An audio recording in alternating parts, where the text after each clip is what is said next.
નમસ્કાર વિદ્યાર્થી મિત્રો, આપણે આજે ધોરણ 7 સામાજિક વિજ્ઞાન ચેપ્ટર 3 મુગલ સામ્રાજ્ય વિશે અભ્યાસ કરશું. તમે તાજમહેલ જોયો છે? દિલ્હીનો લાલ કિલ્લો, ફતેહપુર સિકરીનો બુલંદ દરવાજો, આ બધા સ્થાપત્યો મુગલ શાસકોએ બંધાવ્યા હતા. મુગલ શાસનની સ્થાપના પહેલાં સલ્તનત યુગનું શાસન હતું. ઉપરાંત કેટલાક રાજપૂત પણ રાજ્ય કરતા હતા. મુગલ સલ્તનતની સ્થાપના. ભારતમાં મુગલ સામ્રાજ્યની સ્થાપના ઈસવીસન 1526માં બાબરે કરી હતી. તેનું મૂળ નામ ઝહીરુદ્દીન મુહમ્મદ બાબર હતું. બાબર અને ઇબ્રાહિમ લોદી વચ્ચે પાણીપતનું યુદ્ધ થયું. ક્યારે થયું? 20મી એપ્રિલ 1526, જેણે પાણીપતના પ્રથમ યુદ્ધ તરીકે ઓળખવામાં આવે છે. બાબરે આ યુદ્ધમાં તોપનો ઉપયોગ કરી ઇબ્રાહિમ લોદીને હરાવ્યો અને ભારતમાં મુગલ સામ્રાજ્યની સ્થાપના થઈ. હવે આપણે જોશું મુગલ શાસકો. મુગલ શાસકોમાં બાબર, હુમાયું, અકબર, જહાંગીર, શાહજહાં અને ઔરંગઝેબનો સમાવેશ થાય છે.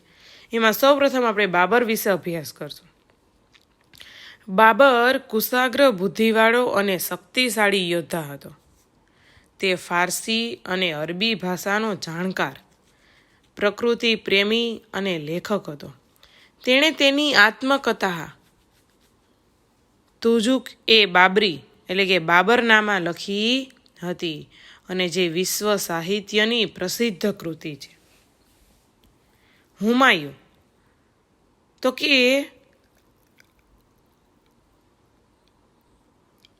હુમાયું ઈસવીસન 1530માં દિલ્હીની ગાદી પર બેઠો અને હુમાયુંનો અર્થ નસીબદાર થાય છે. પરંતુ તેણે જીવનમાં અનેક મુશ્કેલીઓનો સામનો કરવો પડ્યો હતો. તેણે ગુજરાતના સુલતાન બહાદુર શાહ અને બિહારના શક્તિશાળી શાસક શેર શાહ સાથે યુદ્ધ થયા. ક્યારે? ઈસવીસન 1540માં. કનૌજના યુદ્ધમાં શેર શાહે હુમાયુંને હરાવી તેને ભારતની બહાર હાંકી કાઢ્યો. હુમાયું બાદશાહમાંથી બેરોજગાર થઈ ગયો અને ઈરાન ચાલ્યો ગયો અને થોડા વર્ષ બાદ ફરી એ ભારત ઉપર આક્રમણ એટલે કે ભારત પર ચઢી આવ્યો. ઈરાનના શહેનશાહની મદદથી ઈસવીસન 1545માં અને કાબુલ કંધારી જીતી લીધા. આ બે કાબુલ અને કંધાર એ જીતી લીધા. તેમજ ઈસવીસન 1555માં ભારત પર તેમણે ફરીથી સત્તા સ્થાપી દીધી પોતાની. હુમાયું તેના પિતાની જેમ જ વાંચન લેખનનો શોખીન હતો. તેણે દિલ્હી પાસે દિનપના નગર વસાવ્યું હતું. દિનપના. સાંજના પ્રાર્થનાનો સમય થતાં વાંચનાલયમાંથી ઝડપથી પગથિયાં ઉતરતા પડી જવાથી તેનું અવસાન થયું. શેરશાહ સૂરી. શેરશાહ અફઘાન વંશનો મુસ્લિમ હતો. તેનું મૂળ નામ હતું ફરીદ ખાં. હુમાયુંને હરાવી ભારત પર પોતાની સત્તા સ્થાપી હતી. તે સુધારક અને ન્યાયપ્રિય શાસક હતો. ડાકુ લૂંટારાઓને અંકુશમાં લઈ તેણે રાજ્યમાં શાંતિની સ્થાપના કરી. નવી ટપાલ વ્યવસ્થા ઊભી કરી.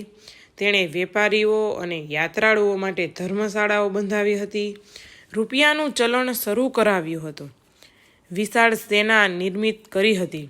તેણે એક મહાન રાજમાર્ગ ગ્રાન્ડ ટ્રંક રોડનું પણ એણે નિર્માણ કરાવ્યું હતું. અને એ રોડ ક્યાંથી? તો કે બંગાળ અને ઉત્તર ભારત સુધી વિસ્તરેલો હતો. શેરશાહ ઈસવીસન 1545માં તોપનું નિરીક્ષણ કરતા હતા ત્યારે અકસ્માત થવાથી તેમનું મૃત્યુ થયું અને તેમના મૃત્યુ પછી તેમના જેવો કોઈ શક્તિશાળી શાસક ગાદી પર આવ્યો નહીં અને પરિણામે ઈસવીસન 1555માં હુમાયુએ દિલ્હી અને આગ્રા પર આક્રમણ કરી અફઘાનોને હરાવીને પુનઃ મુગલ સામ્રાજ્યની સ્થાપના કરી. અકબર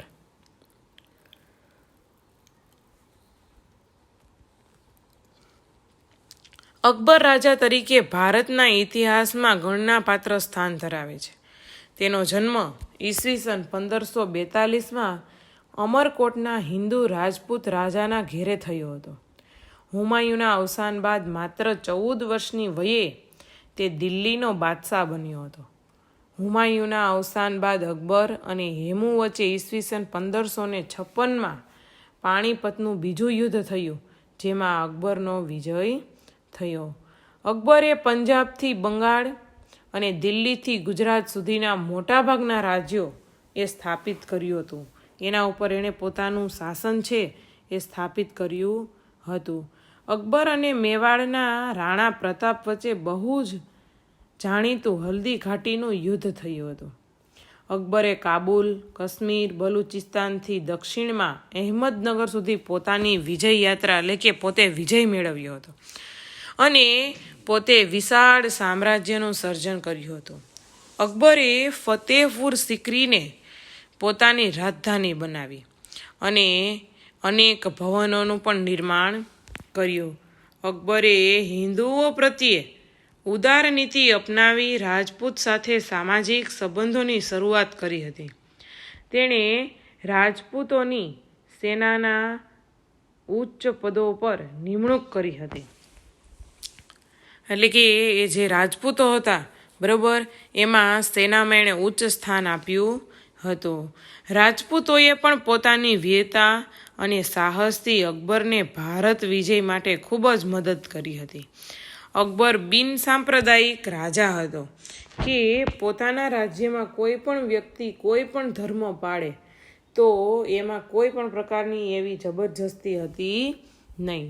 અકબરે બધા ધર્મોને ઉત્તમ તત્વોને એકઠા કરી અને દીન એ ઇલાહી નામના સંપ્રદાયની સ્થાપના કરી હતી. તેણે રામાયણ, મહાભારત, અથર્વવેદ, પંચતંત્ર અને બાઇબલ, કુરાન જેવા મહાન ગ્રંથોમાં અનુવાદ એ ફારસી ભાષામાં કરાવ્યો હતો. અકબર સમાજ સુધારક પણ હતો.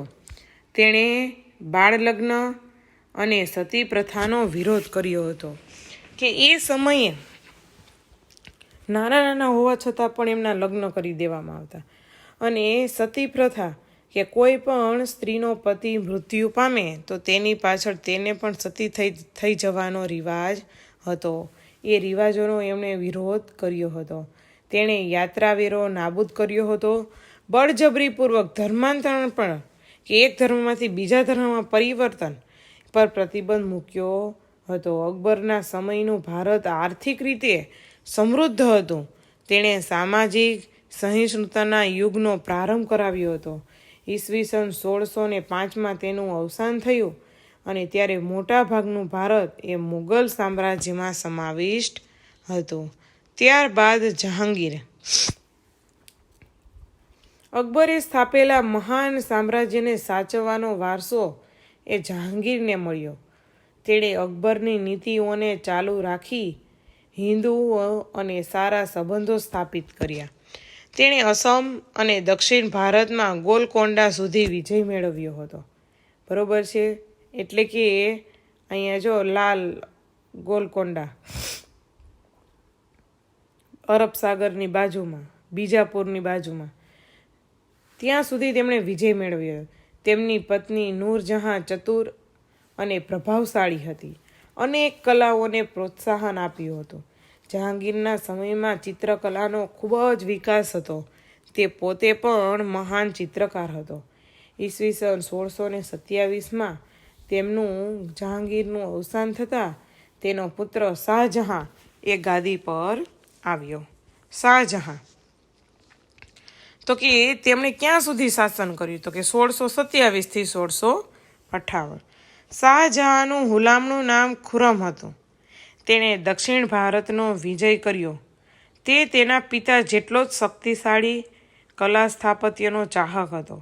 તેની પત્ની મુમતાજ મહલના અવસાન પછી તેમની યાદમાં વિશ્વ પ્રસિદ્ધ તાજમહેલનું નિર્માણ કર્યું હતું. તાજમહલ દુનિયાની અજાયબી ગણાય છે. ઔરંગઝેબ ઈસવીસન 1658થી 1707 સુધી શાહજહાંની નાદુરસ્ત તબિયતનો લાભ લઈ તેના પુત્રો વચ્ચે સામ્રાજ્ય પર આધિપત્ય જમાવવા ભયંકર આંતરવિગ્રહ શરૂ થયો. શાહજહાંના મોટા પુત્ર દારાશિકો અને ઔરંગઝેબ વચ્ચે મુઘલ સંઘર્ષ થયો. ઔરંગઝેબે પોતાના ત્રણેય ભાઈઓને એક પછી એક હરાવી તેમની હત્યા કરી અને જેલમાં ધકેલી દઈ. દારાની હત્યા અને મુરાદની જેલની સજા, ગાદી પચાવી પાડી અને અન્ય એક ભાઈ સુજાને હરાવી દેશ નિકાલ કર્યો. ઔરંગઝેબે લગભગ 50 વર્ષ સુધી રાજ્ય કર્યું. તેના રાજ્યમાં ઉત્તરે કાશ્મીરથી લઈ દક્ષિણે ઝીંજી અને પૂર્વના ચટગાંવથી લઈ પશ્ચિમના હિંદકુશ પર્વતમાળાના વિસ્તારો સમાવિષ્ટ થતા, એટલે કે સંપૂર્ણ ભારત. ઔરંગઝેબે સુન્ની મુસ્લિમ હતો. તે અત્યંત સાદું જીવન જીવતો હતો. તેણે અકબરની ધાર્મિક નીતિનો ત્યાગ કરી ધાર્મિક સહિષ્ણુતા દાખવી હતી. તે સંગીત કલાનો, મૂર્તિપૂજાનો અને ધાર્મિક ઉત્સવોનો વિરોધી હતો. તેના સમયમાં ઘણા બધા વિગ્રહો થયા. એક શક્તિશાળી બાદશાહ હતો જેણે લાંબા સમય સુધી ભારતના મોટા ભાગ પર શાસન કર્યું. 1707માં તેનું મૃત્યુ થયું. તેના મૃત્યુ બાદ નિર્બળ શાસકો ગાદી પર આવતા મુઘલ સામ્રાજ્યનું પતનનો આરંભ થયો. રાણા સંગ્રામસિંહ બાબરના સમકાલીન મેવાડના રાણા સંગ્રામસિંહ રાણા સાંગા તરીકે પણ પ્રખ્યાત છે. તેઓ વીર અને સાહસિક હતા. અનેક યુદ્ધોમાં વિજયી બન્યા હતા. જોકે બાબર સામેના ખાનવાના યુદ્ધમાં તેમની હાર થઈ. તેમનું સામ્રાજ્ય નહિવત થઈ ગયું. મહારાણા પ્રતાપ મુઘલ સામ્રાજ્યમાં અકબરની સામે મેદાને પડનાર મહારાણા પ્રતાપ મેવાડના પ્રતાપી રાજવી હતા. અકબરે મેવાડ પર આક્રમણ કરતા બંને વચ્ચે હલ્દી ઘાટીનું યુદ્ધ થયું. અકબર વિજયી થયા, પરંતુ રાણા પ્રતાપે ઉદયપુરની આસપાસના વિસ્તારોમાં પોતાની સત્તા સ્થાપી દીધી. સંઘર્ષ તો ચાલુ જ રહ્યો. બંને વચ્ચે રાજપૂતના અનેક પ્રયત્નો એટલે કે રાજપૂતો વચ્ચે બંને રાજ્યોના સત્તા માટે ઘણી બધી એવી સમજૂતીના અનેક પ્રયત્નો થયા, પરંતુ રાણા ચિત્તોડ છોડવા તૈયાર હતા નહીં. તેમણે છાપામાર યુદ્ધ ચાલુ રાખ્યું. ઈસવીસન 1576માં હલ્દી ઘાટીના પરાજય બાદ રાણા પ્રતાપ ગોગુંડામાં રાજધાની લઈ ગયા અને જીવનના અંત સુધી યુદ્ધ કરતા રહ્યા અને બાદમાં ડુંગરપુર ચાવડમાં પોતાની રાજધાની સ્થાપી. 51 વર્ષની વયે તેમનું અવસાન થયું. વીર દુર્ગાદાસ રાઠોડ મારવાડના શાસક જસવંતસિંહના મંત્રી અશ્કરણ રાઠોડના પુત્ર હતા. તેમની તુલના રાણા પ્રતાપ સાથે કરવામાં આવે છે. ઔરંગઝેબના સમયમાં તેણે તેનું આધિપત્ય સ્વીકાર્યું ન હતું. હવે આપણે જોશું છત્રપતિ શિવાજી. ભારતના મહાનતમ રાજાઓમાં સ્થાન પામનાર છત્રપતિ શિવાજી મરાઠા સામ્રાજ્યના સ્થાપક હતા. ઈસવીસન 1627માં તેમનો જન્મ શિવનેરી, મહારાષ્ટ્રમાં થયો હતો. માતા જીજાબાઈ અને પિતા શાહજીના સંતાન શિવાજીના જીવન પર તેમના સમર્થ રામદાસ અને દાદા કોંડદેવનો વ્યાપક પ્રભાવ હતો. તેમણે નાની જાગીરમાંથી મહાન મરાઠા રાજ્યનો વિસ્તાર કરવા 40થી પણ વધારે કિલ્લા જીત્યા હતા. મુગલ બાદશાહ ઔરંગઝેબ અને બીજાપુર સાથે તેમણે લાંબા સમય સુધી સંઘર્ષ એટલે કે યુદ્ધ કરી અને વિજય પ્રાપ્ત કર્યા હતા. ઈસવીસન 1665 મુગલ સામ્રાજ્ય જે સમ્રાટ સાથે તેમની હાર થતાં તેમની સાથે સંધિ કરી હતી એટલે કે મિત્રતા કરી હતી. ઔરંગઝેબે તેમને જેલમાં પણ પૂર્યા હતા, પરંતુ ચાલાકીથી છટકી જઈ ફરી વખત તેમણે મોરચો માંડી વિજય કર્યો. ઈસવીસન 1674 રાજગઢમાં તેમનો રાજ્યાભિષેક થયો હતો અને તે હિન્દુ સમ્રાટ તરીકે ખ્યાતિ પામ્યા હતા. તેઓ મહાન વિજેતા હોવા ઉપરાંત કુશળ વહીવટકર્તા કે રાજ્યનો વહીવટ કેવી રીતે કરવો સંગઠન કરતા હતા. તેમના મંત્રીમંડળને અષ્ટપ્રધાન મંડળ કહેવામાં આવતું. ઈસવીસન 1680 તેમનું અવસાન થયું. મુઘલ સામ્રાજ્ય અને રાજ્ય વ્યવસ્થા. મુઘલ વહીવટતંત્રની વ્યવસ્થિત સ્થાપના અકબર દ્વારા થઈ હતી. શાસનના કેન્દ્રમાં બાદશાહ રહેતા એટલે કે મુખ્ય રાજા તરીકે કોણ હતું તો કે મુખ્ય વહીવટ તરીકે કોણ હતું તો કે રાજા. તેમને સલાહ આપવા એક મંત્રી પરિષદ હતી. બાદશાહ સર્વોચ્ચ સેનાપતિ અને ન્યાયાધીશ હતા. બાદશાહ અને વહીવટતંત્ર વચ્ચે તાલમેલ રાખવા વજીરની નિમણૂક કરવામાં આવતી. તે દીવાને વજીર કુલ કહેવાતો અને નાણાં અને મહેસૂલી વ્યવસ્થાનો વડો હતો. સેનાના વડાને મીરબક્ષ કહેવામાં આવતો કે જે કંઈ સેના હોય એનો મુખ્ય વડો હોય એને મીરબક્ષ કહેવામાં આવતો, જે સેનાની ભરતી કરતો, સેનાના અધિકારીઓની નિમણૂક કરતો, તે ગુપ્તચર તંત્રની દેખરેખ પણ રાખતો અને વહીવટતંત્રના ગુપ્તચરો વાક્યાન્વીસ તરીકે ઓળખાતા. કયા નામ તરીકે ઓળખાતા? વાક્યાન્વીસ.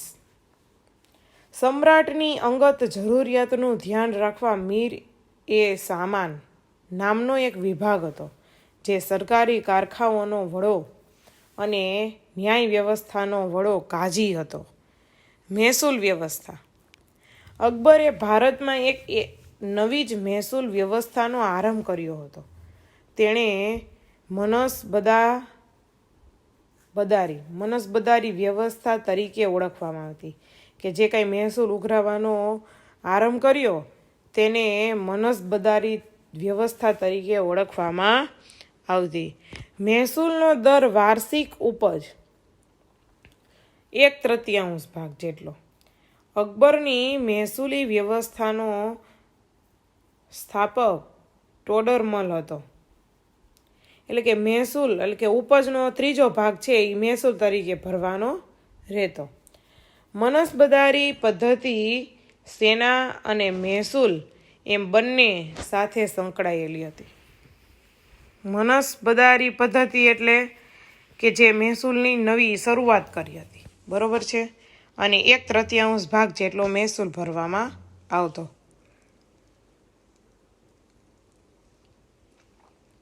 જો જાગીરમાંથી મહેસૂલ ઉઘરાવતો અને તે વિસ્તારનો કાયદો અને વ્યવસ્થા પણ જાળવતો. એટલે કે જે સ્થળે એટલે કે જેટલા વિસ્તારમાંથી એ મહેસૂલ ઉઘરાવતો ત્યાં દરેક પ્રકારના કાયદાઓ અને વ્યવસ્થા પણ જાળવવામાં આવતી. આ માટે તેને જાગીર પ્રમાણે લશ્કર આપવામાં આવ્યું હતું. તે તેના વિસ્તારનો વડો ન્યાયાધીશ પણ ગણાતો. તેથી તેની નિયત સમયે બદલી કરવામાં આવતી. મુગલ મનસબદારની વ્યવસ્થા વિશ્વમાં અનોખી હતી અને વિશ્વમાં સૌથી વધારે વેતન ધરાવતી હતી. એટલે કે સૌથી વધારે તેને પગાર આપવામાં આવતો. મુગલકાલીન સંસ્કૃતિ. મુગલ યુગમાં ભારતીય સંસ્કૃતિનો બહુમુખી વિકાસ થયો હતો. હિન્દુ અને મુસ્લિમ સંસ્કૃતિનો સમન્વય થયો હતો અને જેને ગંગા જમુના સંસ્કૃતિ તરીકે પણ ઓળખવામાં આવે છે. મુગલોએ અનેક કિલ્લાઓ, મહેલો, દરવાજા, મસ્જિદો અને બગીચાઓની સ્થાપના કરી હતી. બાબરે આગ્રા અને લાહોરમાં બગીચા નિર્માણ કરાવ્યા હતા. શેરશાહે સાસારામમાં મકબરો અને દિલ્હીમાં મસ્જિદ બંધાવી હતી. અકબરે આગ્રાનો કિલ્લો બંધાવ્યો હતો. આગ્રાથી 36 કિમી દૂર ફતેહપુર સિકરીમાં વિશિષ્ટ બાંધકામો કર્યા હતા. તેમાં ગુજરાત વિજયની યાદમાં બંધાવેલ બુલંદ દરવાજા, સલીમ ચિશ્તીની દરગાહ, મસ્જિદ અને પંચમહલનો પણ સમાવેશ થાય છે. જહાંગીરના સમયમાં બાંધકામ સંગમરમરનો ઉપયોગ વધ્યો હતો. શાહજહાંના સમયમાં મુગલ સામ્રાજ્યના સ્થાપત્યનો સુવર્ણ યુગ ગણાય છે. તેણે આગ્રામાં તાજમહેલ અને મોતી મસ્જિદ તેમજ દિલ્હીમાં પ્રસિદ્ધ લાલ કિલ્લાનું નિર્માણ પણ કરાવ્યું હતું. ઔરંગઝેબે પોતાની પત્નીની યાદમાં ઔરંગાબાદમાં રાબિયા ઉદ દૌરાનનો મકબરો બનાવ્યો હતો, જે તાજમહલ જેવો જ કલાત્મક છે. ચિત્રકલા. મુગલ ચિત્રકલા વિશ્વવિખ્યાત હતી. જહાંગીરના સમયમાં તેનો ખૂબ વિકાસ થયો હતો. મુગલ શાસકો ઉત્તમ ચિત્રકારોની દિલ્હીમાં આમંત્રિત કરતા. એ સમયે મુગલ શાસકો એટલે કે રાજાઓ છે, જે ઉત્તમ ચિત્રકલાકારો હોય તેમને દિલ્હીમાં આમંત્રણ આપતા. અકબરના સમયમાં જસવંત અને બસાવન નામના મહાન ચિત્રકારો હતા, જેમણે ફારસી કથાઓ, મહાભારતના અનુવાદના પુસ્તકો, અકબરનામામાં પુષ્કળ સુંદર ચિત્રો એ પણ દોર્યા હતા. જહાંગીરનો મંસૂર નામનો ચિત્રકાર વિશ્વવિખ્યાત હતો. જહાંગીરે એક ચિત્રશાળાની પણ સ્થાપના કરી હતી. આ સમયે રાજસ્થાન, ગુજરાત, પંજાબ, હિમાચલ પ્રદેશ અને દક્ષિણમાં રાજ્યોમાં પણ ચિત્રકળાનો વિકાસ થયો હતો. સાહિત્ય. મુગલ રાજાઓ સાહિત્યના પોષક હતા. તેઓ સારા લેખકો હતા. આ સમયે ફારસી, અરબી, હિન્દી અને અન્ય ભારતીય ભાષાઓમાં વ્યાપક સાહિત્યની સ્થાપના થઈ હતી.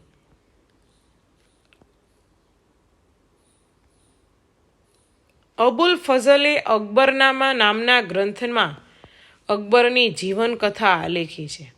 તેણે મહાભારતનો અનુવાદ કર્યો હતો.